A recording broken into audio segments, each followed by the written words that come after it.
La Champions League, avec tous les résultats de cette première journée étalés sur 3 jours. On a eu 6 matchs mardi, on a eu 6 matchs mercredi et 6 matchs jeudi. Voici donc tous les résultats. On a commencé mardi avec la victoire de l'Union Saint-Gilloise, 3-1 du côté du PSV Eindhoven. C'était une grosse surprise. Les Belges sont en pleine forme, les champions de Belgique sont en forme et se sont imposés donc du côté d'Eindhoven, qui était donc favori et qui a vraiment fait un non-match. J'ai regardé quelques images et c'est vrai que l'Union Saint-Gilloise a complètement dominé cette rencontre. Très belle première victoire dans cette compétition pour les Belges. Arsenal a fait son match du côté de Bilbao contre l'Athletic Bilbao, s'est imposé 2-0 assez logiquement. Ils ont maîtrisé, bon c'était un match sur un petit rythme, mais ils ont fait ce qu'il fallait pour s'imposer 2-0. Nous avons eu le super match entre la Juventus de Turin et Dortmund. Mardi, un 4-4. Dortmund menait même 4-2 à quelques minutes de la fin et la Juve est revenue. La Juve qui fait un très bon début de saison, qui a battu l'Inter il y a une semaine. Dortmund qui fait également un très bon début de championnat en Bundesliga. Et donc finalement on a eu un 4-4. Donc les spectateurs en ont eu pour leur argent. Benfica contre Karabag, une seconde surprise, puisque Karabag, les Azerbaïdjanais, se sont imposés 3-2 du côté de Benfica. Benfica menait 2-0 assez rapidement, au bout d'un quart d'heure, 20 minutes. C'est sans compter l'énergie de Karabag, qui faisait déjà des coups en Europa League, et là qui s'est imposé donc 3-2, qui a complètement renversé le match du côté de Lisbonne. Belle victoire des Azerbaïdjanais. Nous avons eu la victoire de Tottenham, les Anglais en force, bien sûr, comme chaque saison. C'est le plus grand championnat, la Première Ligue. Ils se sont imposés 1-0 face à Villarreal dans un match assez moyen. Donc, pas grand-chose à dire sur ce match. Nous avons eu le Real, mardi soir, le fameux match de l'OM qui s'est incliné de justesse à 11 contre 10 contre le Real. Malheureusement, ils ont pris ce fameux penalty qui a fait polémique. Et donc victoire 2-1 du Real. Très bonne première mi-temps du Real. C'était un peu plus compliqué en deuxième mi-temps. En tout cas, ils se sont imposés. Ils prennent 3 points pour démarrer la compétition. Nous arrivons à mercredi. Mercredi, 6 nouveaux matchs.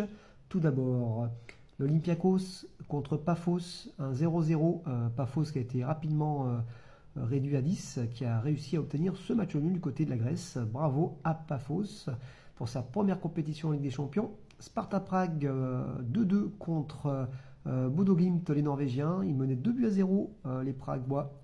Et ils se sont fait reprendre par les Norvégiens en fin de match, dans le dernier quart d'heure. Ils ont poussé Paris Bodo, une équipe assez régulière en Europa League, qui a fait de très bons coups, je crois, en quart de finale l'année dernière, la saison passée, en Europa League. Donc à surveiller.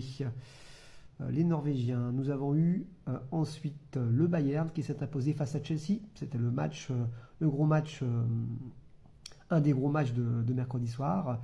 Le Bayern qui fait un très très bon début de saison et qui donc s'impose face à Chelsea, un autre gros, on va dire, de cette compétition. 3-1 avec un grand Kane de nouveau et un grand Olysée.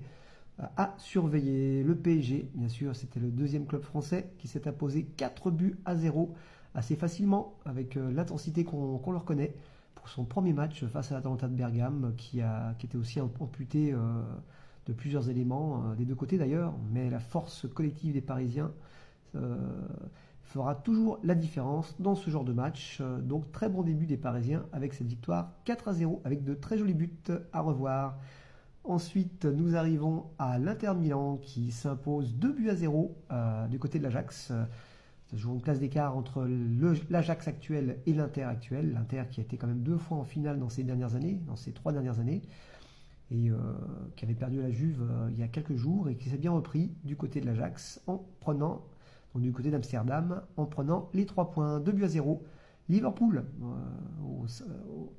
au bout d'un match très très indécis, puisqu'ils menaient assez rapidement 2-0 les Anglais, mais l'Atlético de Madrid de Simeone toujours est très combative, est revenue à quelques minutes de la fin à 2-2, et bien sûr Van Dijk sur corner a arraché comme très souvent cette victoire pour lui et les siens. Donc 3-2 pour Liverpool qui démarre bien cette saison en Ligue des Champions. Nous arrivons au match de jeudi soir. Copenhague-Leverkusen, 2-2. Et oui, Copenhague qui a mené 2 fois, et Leverkusen qui est revenu 2 fois, dont la dernière fois dans les arrêts de jeu. Très bon match des Danois. Leverkusen, c'est plus la même équipe. Hein. Xabi Alonso est parti pour entraîner le Real.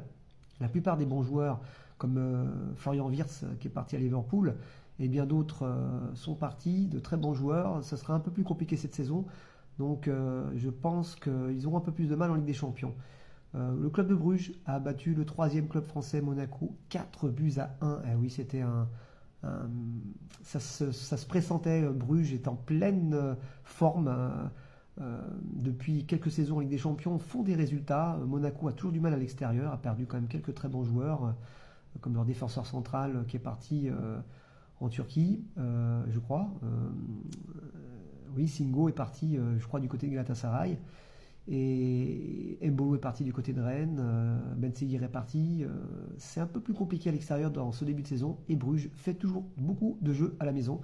Belle victoire de Bruges avec quelques très bons joueurs comme Van Aken, le Belge, et ainsi qu'un super attaquant, j'ai oublié le nom, Korbs, voilà, qui est à surveiller dans cette compétition.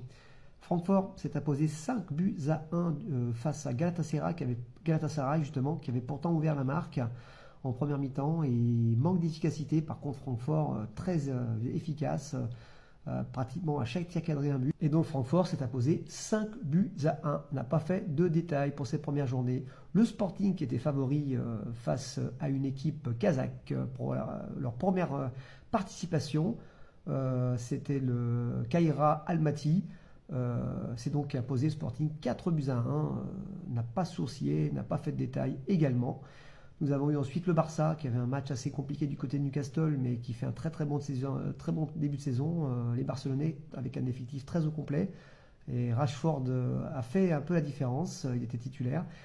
Et on a vu donc une victoire 2-1 puisque Newcastle a réduit la marque dans les arrêts de jeu. Et enfin, City recevait Naples et les Citizens se sont imposés 2-0. Naples a été réduit à 10 en première mi-temps, ce qui a facilité le jeu de City et de Guardiola, qui a déjà beaucoup la possession et qui a pu installer son jeu et placer ses attaques. Voilà, je crois que j'ai terminé. Je vérifie. C'était voilà, le dernier match. Voilà pour les 18 premiers résultats de cette première journée. Allez, je vous dis à bientôt.